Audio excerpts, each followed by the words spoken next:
Hello बच्चों। आज हम लोग पढ़ेंगे dimensional formula of various quantities. देखिए इसमें क्या होगा कि जैसे हम लोगों ने लास्ट लेक्चर में दो तीन क्वांटिटीज़ थी जो कि फंडामेंटल क्वांटिटीज़ और डिराइव्ड क्वांटिटीज़ थी, जैसे 7 फंडामेंटल क्वांटिटीज़ और अपने पास में दो तीन डिराइव्ड क्वांटिटीज़ थी जिनके हम लोगों ने डायमेंशनल फॉर्मूले निकाले थे। अब इस वाले लेक्चर में हम लोग क्या करेंगे कि जो काफ़ी अपने पास में क्वांटिटीज़ होगी, जैसे कि 10-12 क्वांटिटीज़ हम लोग लेंगे और उनके हम लोग यहाँ पे डायमेंशनल फॉर्मूला निकालेंगे और ये भी सीखेंगे पूरा तरीके से कि हम लोग एक्चुअल में डायमेंशनल फॉर्मूला अगर किसी भी क्वांटिटी का आता है तो कैसे हम लोग निकाल सकते हैं। ऑलराइट, तो बने रहिए।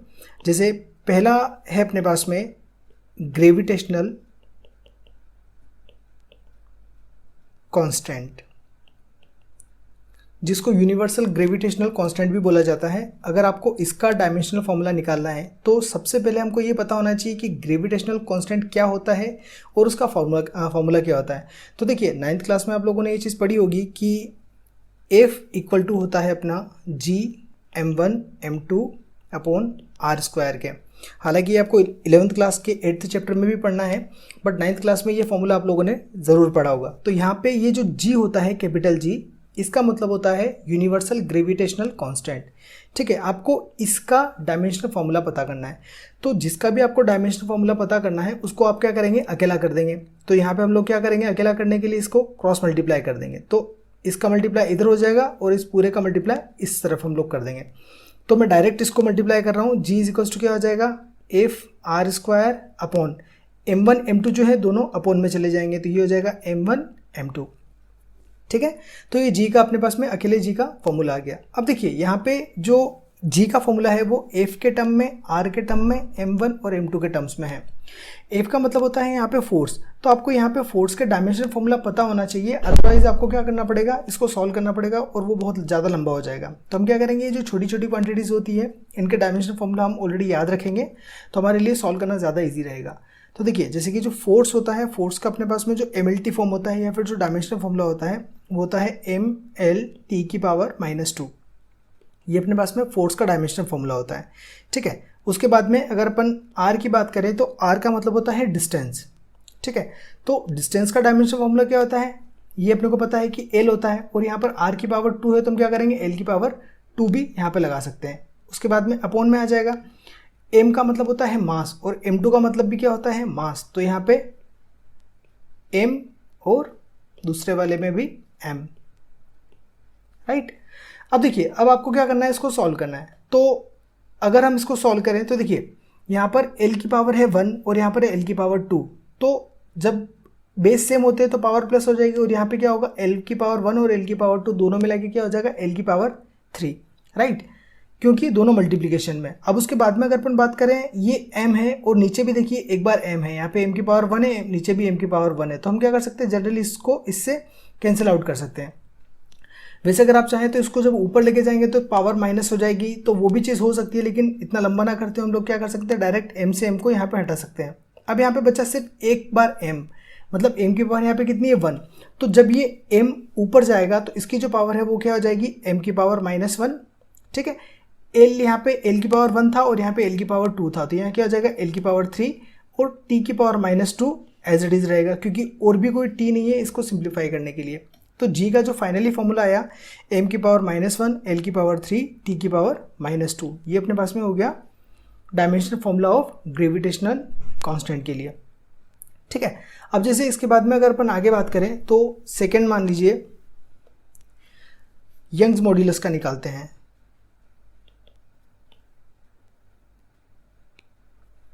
यंग्स मॉड्यूलस वैसे आपको चैप्टर 9 के अंदर पढ़ना है। मैं अभी आपको ये चीज़ें ज़्यादा डिटेल में नहीं बताऊंगा, मैं आपको सिर्फ इनके फार्मूलाज और डायमेंशनल फार्मूला कैसे निकालेंगे ये बताऊंगा, क्योंकि आप पूरी फिजिक्स के अंदर ये सारी की सारी चीज़ें आप वापस पढ़ने वाले हैं और अभी मैं सारी चीज़ें आपको डिटेल में नहीं बता सकता। ठीक है, तो अभी हम लोग क्या करेंगे, सिर्फ ये चीज़ का फॉर्मूला देखेंगे और उसका डायमेंशनल फॉर्मूला कैसे निकालते हैं वो चीज़ हम लोग पता करेंगे। तो अगर हम लोग यंग्स मॉड्यूलस की बात करें तो यंग्स मॉड्यूलस को हम लोग कैपिटल वाई से रिप्रेजेंट करते हैं, और इसका जो फॉर्मूला होता है वो होता है लॉन्गिट्यूडनल स्ट्रेस अपॉन लॉन्गिट्यूडनल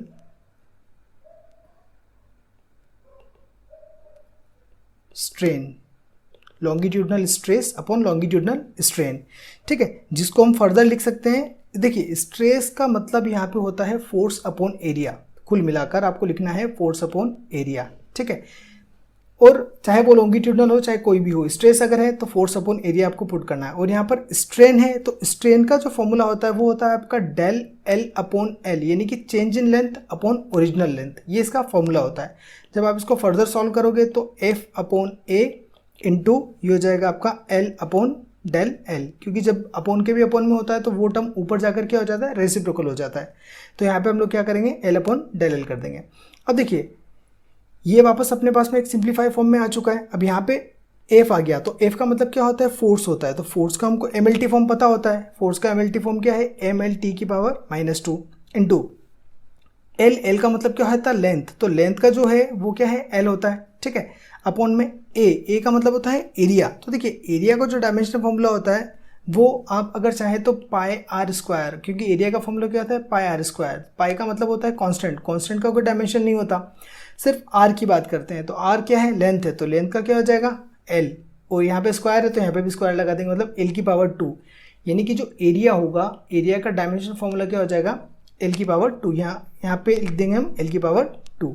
उसके बाद में डेल एल की अगर अपन बात करें, डेल एल मतलब कि change in length, change in length हो या लेंथ हो, वो लेंथ ही होता है, मतलब कि हमको एल ही यहाँ पे पुट करना है। तो यहाँ पे अगर आप इसको फर्दर सॉल्व करोगे तो एल से एल खत्म, फिर ये एल से एक एल यहाँ पे कट जाएगा, तो जो बचेगा उसको हम लोग लिख देंगे। ऊपर आपका एम बचेगा, उसके बाद में ये जो एल है ये आपका ऊपर जाएगा, तो यहाँ पे हो जाएगा एल की पावर -1, क्योंकि यहाँ पे कितना 1 बचा, सिर्फ 1 अगर ऊपर जाएगा तो एल की पावर -1 हो जाएगा, और टी की पावर -2 आपके पास में एज इट इज रहेगा, ठीक है। ये हो गया आपका सेकेंड। अब उसके बाद में अगर अपन आगे बात करें, जैसे थर्ड हम लोग पावर का निकालते हैं। पावर का क्या होता है, देखिए पावर का जो फॉर्मूला होता है वो होता है आपके पास में वर्क अपॉन टाइम, या फिर आप ये भी बोल सकते हैं कि work done upon time. Work का जो फॉर्मूला होता है वो होता है फोर्स इनटू डिस्प्लेसमेंट या फिर डिस्टेंस, ठीक है, और टाइम का टाइम ही होता है। फोर्स का वापस आ गया अपने पास में, फोर्स का एम एल टी अपने को पता है, एम एल टी की पावर -2 इंटू डिस्टेंस की अगर अपन बात करें, डिस्टेंस मतलब कि लेंथ होता है जिसका एल लिख सकते हैं, अपॉन टाइम का क्या हो जाएगा, टी हो जाएगा, ठीक है।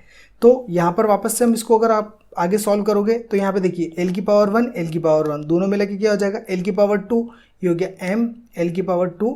अब यहाँ पे देखिए टी की पावर नीचे 1 है और ऊपर है -2, तो जब टी ऊपर जाएगा तो उसकी पावर क्या हो जाएगी, -1, वो -2 और ये -1 दोनों मिला के कितना हो जाएगा, -3, यानी कि टी की पावर आपकी -3 हो जाएगी। इट मीन्स जो पावर का डायमेंशन फॉर्मूला आएगा वो आएगा आपका एम एल स्क्वायर टी की पावर -3, राइट। जैसे अगर अपन नेक्स्ट बात करें, चौथा निकालें, तो वो है अपने पास में coefficient of viscosity. Coefficient of viscosity, देखिए कोफिशिएंट ऑफ विस्कोसिटी को हम लोग ईटा से रिप्रेजेंट करते हैं। ये सिंबल होता है, एन को अगर आप नीचे खींच के लंबा करके टेढ़ा कर दें थोड़ा सा तो वो होता है ईटा। अब इसका जो फॉर्मूला होता है कोफिशिएंट ऑफ विस्कोसिटी का, ये होता है आपका force upon area into velocity gradient, velocity gradient, right. तो फोर्स तो हमको पता है, एरिया भी हमको पता होता है, वेलोसिटी ग्रेडियंट क्या होता है, वेलोसिटी ग्रेडियंट का भी फॉर्मूला होता है, फोर्स को हम जनरली एफ लिख दें, एरिया को हम लोग ए लिख दें, और वेलोसिटी ग्रेडियंट का जो फॉर्मूला होता है वो होता है आपका वेलोसिटी अपॉन डिस्टेंस। ये इसको पूरा लिख देता हूं मैं, वेलोसिटी अपॉन डिस्टेंस, ठीक है। अब अगर इसका टोटल कंप्लीट फॉर्मूला बनाए तो इसको अपन ऐसे लिख सकते हैं, एफ अपॉन ए इंटू ये क्या हो जाएगा आपका, डिस्टेंस अपॉन वेलोसिटी, ठीक है, क्योंकि ये अपॉन में ऊपर जाएगा तो रेसिप्रोकल हो जाएगा। अब अगर इसका हम फॉर्मूला निकालने जाएं तो देखिए एफ का फॉर्मूला हम लोगों ने अभी इतनी देर से हम पढ़ ही रहे, फोर्स का वो क्या होता है, एम एल टी की पावर -2 अपॉन एरिया का क्या होता है अपने पास में, एल की पावर 2 इंटू डिस्टेंस का फॉर्मूला क्या होता है अपने पास में, डिस्टेंस यानी कि लेंथ, जो कि हो जाएगा एल, और वेलोसिटी का क्या होता है, वेलोसिटी का अगर आप निकालेंगे तो आपको मिलेगा एल टी की पावर -1। वेलोसिटी का आप निकाल सकते हैं डिस्टेंस या फिर डिस्प्लेसमेंट अपॉन टाइम करके। डिस्प्लेसमेंट का होता है एल और टाइम का हो जाएगा आपका टी, तो हो जाएगा टी की पावर यहाँ 1 है, ऊपर जाएगा तो एल टी की पावर -1 हो जाएगा। तो अपने को वेलोसिटी का ये वाला फॉर्मूला मिल जाएगा। अब अगर आप इसको फर्दर सॉल्व करें तो एल से एल कट जाएगा यहाँ पे, राइट, और यहाँ पर भी एल से एक एल कट जाएगा, जो बचेगा उसको अपन लिख देते हैं। तो देखिए एम तो एज इट इज रहेगा यहाँ पे, ठीक है। अब उसके बाद में यहाँ पे नीचे एक एल की पावर 1 बच गई सिर्फ, क्योंकि एक ऊपर वाला कट गया और एक नीचे वाला कट गया, तो यहाँ पे एल की पावर 1 बच गई। अब ये एल ऊपर जाएगा तो क्या हो जाएगा, एल की पावर -1, ठीक है। और यहाँ पे क्या, टी की पावर -2, और यहाँ पे क्या अपॉन में कितना है, टी की पावर -1 ये वाला। तो ये जब ऊपर जाएगा तो टी की पावर +1 हो जाएगा। अब +1 और -2 दोनों मिला के क्या बचेगा, टी की पावर -1 आपका बच जाएगा। तो ये आपका आ जाएगा कोफिशिएंट ऑफ विस्कोसिटी का, m एल की पावर -1 और t की पावर -1, राइट। अब उसके बाद में अगर अपन नेक्स्ट देखें तो वो हो जाएगा आपका सरफेस टेंशन का। सरफेस टेंशन का जो फॉर्मूला होता है वो होता है आपका फोर्स अपॉन लेंथ। बहुत ही ईजी है, फोर्स का हमको पता है एम एल टी की पावर -2 अपॉन लेंथ का अपने को पता है एल होता है। तो एल से एल कैंसिल आउट, क्या बचेगा सिर्फ डायरेक्ट एम टी की पावर -2। तो ये आ जाएगा आपका सरफेस टेंशन, जिसको हम लोग सिग्मा से रिप्रेजेंट करते हैं, एम टी की पावर -2। ऑलराइट, उसके बाद में अगला अगर अपन देखें तो वो हम निकालेंगे प्लांक्स कांस्टेंट का। प्लांक्स कांस्टेंट का क्या होगा, देखिए प्लांक कांस्टेंट का हमारे पास में डायरेक्ट कोई फॉर्मूला नहीं होता है, लेकिन हाँ E = h/ν, ये अपने पास में एक फॉर्मूला होता है, यानी कि एनर्जी = h/ν। एच का मतलब है यहाँ पे प्लांक्स कांस्टेंट। जिस तरीके से बाकी के कांस्टेंट होते हैं उसी तरीके से प्लांक्स कांस्टेंट भी होता है। न्यू का मतलब है यहाँ पे फ्रीक्वेंसी, और ई का मतलब होता है यहाँ पे एनर्जी। तो अपने को तो प्लांक कांस्टेंट का निकालना है, तो हम क्या करेंगे, एच को अकेला कर देंगे, तो एच इक्वल टू हो जाएगा एनर्जी अपॉन फ्रीक्वेंसी, ठीक है। अब एनर्जी का आपको यहाँ पे डायमेंशन फॉर्मूला पता होना चाहिए, राइट। अगर एनर्जी का आपको नहीं पता तो आप क्या कर सकते हैं, इसका निकाल सकते हैं। तो एनर्जी का मैं डायरेक्ट यहाँ पे डायमेंशन फॉर्मूला लिख रहा हूँ, एम एल की पावर 2 टी की पावर -2। ये क्या हो गया आपका एनर्जी का डायमेंशनल फॉर्मूला। और अगर अपन फ्रीक्वेंसी की बात करें तो फ्रीक्वेंसी का जो फॉर्मूला होता है वो होता है 1/t, मतलब 1 time period. Frequency F equal to होता है 1/t। तो t यहाँ पर नीचे तो ऊपर जाएगा तो क्या हो जाएगा -1, तो यहाँ पे क्या कर सकते हैं, t की पावर डायरेक्ट -1 हम लिख सकते हैं। ये हो जाएगा आपका फ्रीक्वेंसी का फॉर्मूला। अब h इक्वल टू होता है अपने पास में, यहाँ पे देखिए t की पावर -1 जब ऊपर जाएगा तो t की पावर +1 हो जाएगा, और फाइनली जब आप इसको सॉल्व करोगे तो ml² t की पावर -1 बचेगा, क्योंकि यहाँ पर ये माइनस का है, ऊपर जाएगा t, तो ये आपका प्लस हो जाएगा, और t की पावर -2 + 1 t की पावर -1 फाइनली बचेगा। तो ये आ जाएगा आपके पास प्लांक्स कांस्टेंट का डायमेंशन फॉर्मूला, ठीक है। अब उसके बाद में अगर अपन कुछ दूसरी क्वांटिटीज़ के देखें तो जैसे मान लीजिए निकालते हैं हम लोग चार्ज का। चार्ज यानी कि जिसको हम लोग Q लिख सकते हैं, जिसका सिंबल Q होता है, स्मॉल q या कैपिटल Q, वो हम लोग रिक्वायरमेंट के अकॉर्डिंग लिख सकते हैं। चार्ज का अगर अपने को डायमेंशन फॉर्मूला निकालना है तो चार्ज का फॉर्मूला पता होना चाहिए। तो देखिए चार्ज का फॉर्मूला हम लोग यहाँ से निकाल सकते हैं, I = होता है अपने पास में Q/T, जहाँ पे I का मतलब होता है करंट और T का मतलब होता है टाइम और Q का मतलब होता है चार्ज। तो Q = क्या हो जाएगा, I × T। अब आपको यहाँ पे जो करंट है, करंट का डायमेंशनल फॉर्मूला क्या होता है वो पता होना चाहिए। करंट आपकी एक फंडामेंटल क्वांटिटी है ना, और उसका जो डायमेंशनल फॉर्मूला होता है वो मैंने आपको फर्स्ट लेक्चर वाले मतलब इससे पहले वाले लेक्चर में बताया था कि A होता है, कैपिटल A, एम्पियर, और टाइम भी आपके फंडामेंटल है तो इसका T होता है। तो यानी कि Q का जो आ जाएगा वो आ जाएगा आपका AT। ये आपका आ जाएगा चार्ज का डायमेंशनल फॉर्मूला, जो कि बहुत ही ईजी है। उसके बाद में अगर अपन नेक्स्ट निकालें तो इसी चीज़ से अगर अपन रिलेटेड निकालें तो देखिए पोटेंशियल, मतलब अगर करंट के अंदर ही हम लोग बात करें तो पोटेंशियल टर्म को ले सकते हैं। पोटेंशियल का क्या होता है, तो ये भी बहुत सिंपल है। पोटेंशियल का फॉर्मूला भी आप लोगों ने पढ़ा है। पोटेंशियल होता है अपना work done by charge, right. तो वर्क डन का आपको पता होना चाहिए। वर्क डन का मतलब वर्क का क्या होता है, W = Fs, force into displacement, जो हम लोगों ने अभी थोड़ी देर पहले निकाला था। तो मैं यहाँ पे डायरेक्ट इसका फॉर्मूला लिखूंगा, m L² 2 t की पावर -2, है ना। और चार्ज का भी अभी हम लोगों ने निकाला ऊपर AT, तो यहाँ आ जाएगा ए टी। अब आप इसको अगर सॉल्व करोगे तो ये मिल जाएगा आपको v इज इक्वल्स टू ए में आपका एज इट इज रहेगा, l सिर्फ एक ही बार है तो l स्क्वायर भी आपका एज इट इज रहेगा, ठीक है। उसके बाद में t की पावर -2 यहाँ पर है और t अकेला नीचे यहाँ पर है, ये क्या है नीचे 1 और ऊपर आपका -2 है। जब आप इसको सॉल्व करोगे तो ये जाएगा t की पावर -3 और a नीचे है ऊपर जाएगा तो -1 हो जाएगा। तो ये हो जाएगा आपका MLT फॉर्म किसका, पोटेंशियल का, ठीक है। उसके बाद में अगर अपन आगे बात करें तो नेक्स्ट हम लोग ले सकते हैं रेजिस्टेंस का, क्योंकि ये सारे के सारे जुड़े हुए टर्म्स है। रेजिस्टेंस का जो फॉर्मूला होता है वो आपका होता है R is equals to potential by current, क्योंकि हम लोगों को ये पता है कि V इज इक्वल्स टू क्या होता है IR, ये फॉर्मूला हमको पता है। यहाँ से अगर आप R की वैल्यू निकालोगे तो R इक्वल टू क्या हो जाएगा V बाय I, राइट। तो R इक्वल टू V का हम लोगों ने अभी निकाला है ml स्क्वायर t की पावर -3 a की पावर -1, ये हम लोगों ने MLT निकाला है। और I का MLT क्या होता है, हम लोगों को ये पता है कि I होता है करंट, तो करंट का MLT क्या होता है A, ठीक है।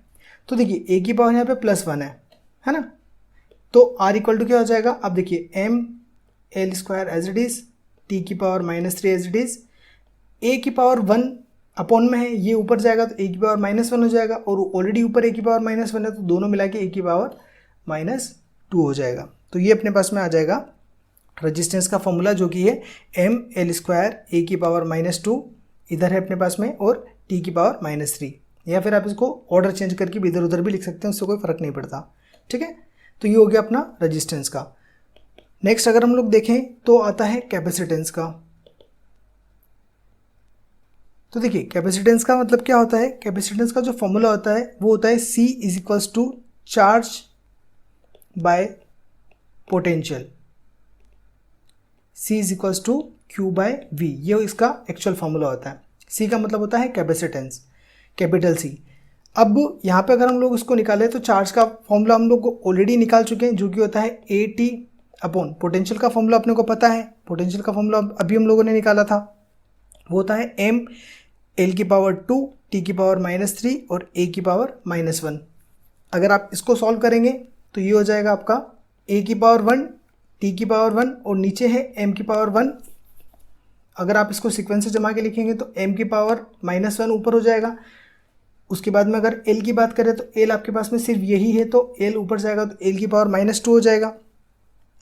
उसके बाद में यहाँ पे a देखिए a की पावर है -1, अब ये अगर ऊपर जाएगा तो a की पावर +1 हो जाएगा और टोटल a की पावर +2 हो जाएगा, क्योंकि ऑलरेडी a की पावर +1 ऊपर है, और ये भी जाएगा तो a की पावर +1, तो यानी कि a की पावर 2 कर देगा। उसके बाद में t की बात करें तो t क्या है, t की पावर 1 है और t की अपॉन में t की पावर -3 है। -3 अगर ऊपर जाएगा तो t की पावर क्या हो जाएगा, प्लस हो जाएगा, तो वो अपने को यानी कि यहाँ पे t की पावर 1 इंटू t की पावर 3, तो ये हो जाएगा आपका टोटल t की पावर 4 और a की पावर कितना हो गया 2। ये आ गया आपके पास में कैपेसिटेंस का फॉर्मूला, ओके। अब देखिए इसके अलावा कुछ और क्वेश्चन है अपने पास में, जैसे कि एक पूरा अगर टर्म्स के फॉर्म में अगर अपने को क्वेश्चन दिया हुआ तो वो हम लोग कैसे कर सकते हैं। तो जैसे मैं आपको क्वेश्चन बताता हूँ वो क्या है। जैसे ये क्वेश्चन है अपने पास में, taking velocity time and force as a fundamental quantities find the dimensions of mass. ये आपका AIPMT का 2014 में पूछा हुआ क्वेश्चन है, और इस टाइप के क्वेश्चन जेई में हो गए, नीट में हो गए, ये काफ़ी ज़्यादा पूछे जाते हैं। हालांकि इतने इजी नहीं पूछे जाते हैं, इसी टाइप से रिलेटेड क्वेश्चंस बनाकर पूछे जाते हैं। अभी तक हम लोग जो क्वेश्चंस कर रहे थे वो काफ़ी सिंपल थे और वो जनरली आपके बोर्ड में पूछे जाते हैं, और ये जो क्वेश्चंस होते हैं इस टाइप से बनाकर ये आपके एंट्रेंस एग्जाम वगैरह जो होती हैं इनमें पूछे जाते हैं। तो देखिए इस क्वेश्चन को हम लोग या फिर इस टाइप के जो क्वेश्चन होते हैं क्या करते हैं, इसमें ये चीज़ बोली है कि जो वेलोसिटी है, टाइम है और फोर्स है, इनको आपको एज अ फंडामेंटल क्वांटिटीज मानना है, राइट। ये एक्चुअल में फंडामेंटल क्वांटिटीज नहीं है, टाइम को छोड़कर, टाइम आपकी फंडामेंटल क्वांटिटी है, लेकिन वेलोसिटी और फोर्स को भी आपको क्या करना है, फंडामेंटल क्वांटिटीज मानना है और डायमेंशनल फॉर्मूला निकालना है मास का। तो यहाँ पे ऐसे क्वेश्चंस को हम लोग को सबसे पहले क्या करना पड़ता है कि जिस किसी का डायमेंशनल फॉर्मूला निकालना है उसको पर्टिकुलर एक फॉर्मूले के रूप में कन्वर्ट करना है, मतलब उसका फॉर्मूला आपको निकालना है, जैसा कि अभी तक हम लोग करते आ रहे हैं। तो यहाँ पे देखिए कि जो मास है और ये जो क्वांटिटीज आपको दे रखी है, वेलोसिटी हो गया, फोर्स हो गया, इनके बीच में रिलेशन बना के कोई फॉर्मूला है क्या अपने पास में? तो हाँ होता है, फोर्स इक्वल टू होता है आपका मास इनटू एक्सेलरेशन। ये फॉर्मूला होता है जो कि अपने को पता है।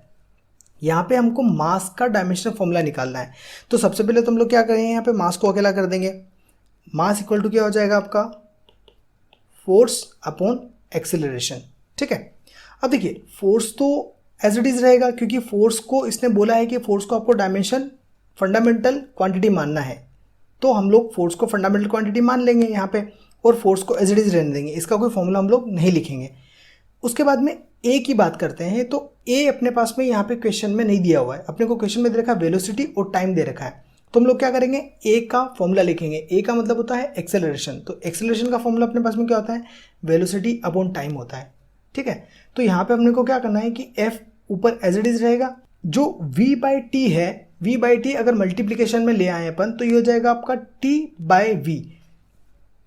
t का मतलब जहाँ पे होगा टाइम और v का मतलब होगा आपका वेलोसिटी, और अपॉन में इसके कुछ भी नहीं रहेगा तो 1 रहेगा। तो यहाँ पे देखिए कि जो मास है आपका m, वो फोर्स, टाइम और वेलोसिटी इन तीनों के फॉर्म में आ चुका है। और क्वेश्चन में भी ये चीज़ बोली थी कि वेलोसिटी, टाइम और फोर्स इन तीनों को फंडामेंटल क्वांटिटीज मानकर आपको मास का डायमेंशन लिखना है ना। तो हमको यहाँ पे क्या करना पड़ेगा, m is equals to F का यहाँ पे आपको डायमेंशनल फॉर्मूला नहीं लिखना है। एफ का नहीं लिखना है, उसका रीज़न ये है कि हम लोग क्या कर रहे हैं, एफ को ही फंडामेंटल क्वांटिटी मान रहे हैं, है ना। तो जब अगर हम लोग एफ को ही फंडामेंटल क्वांटिटी मान रहे हैं तो उसका जो डायमेंशनल फॉर्मूला बनेगा वो क्या बनेगा, सिर्फ एफ ही बनेगा। ठीक है, अब उसके बाद में अगर अपन टाइम की बात करें तो टाइम को भी हम लोगों ने फंडामेंटल क्वांटिटी माना है। हालांकि टाइम ऑलरेडी फंडामेंटल क्वांटिटी है, लेकिन इसने बोला है मानकर, तो हम लोग इसका भी फंडामेंटल क्वांटिटी मानकर लिखते हैं डायमेंशनल फॉर्मूला, तो बनेगा आपका टी। उसके बाद में हम बात करें वेलोसिटी की, तो देखिए वेलोसिटी यहाँ पे अपॉन में आ रही है, और वेलोसिटी को भी क्या करना है, हमको फंडामेंटल क्वांटिटी मानना है। जिस किसी को भी हम फंडामेंटल क्वांटिटी मानते हैं उसको आगे फर्दर एज अ फॉर्मूला नहीं लिखा जाता है, उसका हम लोग डायरेक्ट डायमेंशनल फॉर्मूला लिख देते हैं। और जिसका भी जो फंडामेंटल क्वांटिटी होती है उसका जो डायमेंशनल फॉर्मूला होता है वो उसके जनरली नाम से होता है। यानी कि यहाँ पे अगर वेलोसिटी है v तो कैपिटल V ही इसका आ जाएगा, और यहाँ पे अपॉन में है तो ऊपर जाएगा तो क्या हो जाएगा, v की पावर -1 हो जाएगा। तो मास का जो डायमेंशनल फॉर्मूला आएगा वो ये आएगा, किस फॉर्मेट में, जब हम लोग वेलोसिटी को, टाइम को और फोर्स को फंडामेंटल क्वांटिटीज मान लेंगे तब उस टाइम पर ये अपना फॉर्मूला बनेगा। ठीक है, आई होप ये आपको चीज़ समझ में आई होगी। और अगर आपको ये लगता है कि इस टॉपिक से रिलेटेड और भी कोई न्यूमेरिकल्स आपके दिमाग में है तो आप लोग कमेंट सेक्शन में पूछ सकते हैं, मैं उनके ऊपर अलग से वीडियो बना दूंगा। ठीक है, सो आज के लिए यहीं तक, और बाकी के जो नेक्स्ट टॉपिक्स हैं वो हम लोग नेक्स्ट वीडियो में कवर करेंगे। Thanks for watching.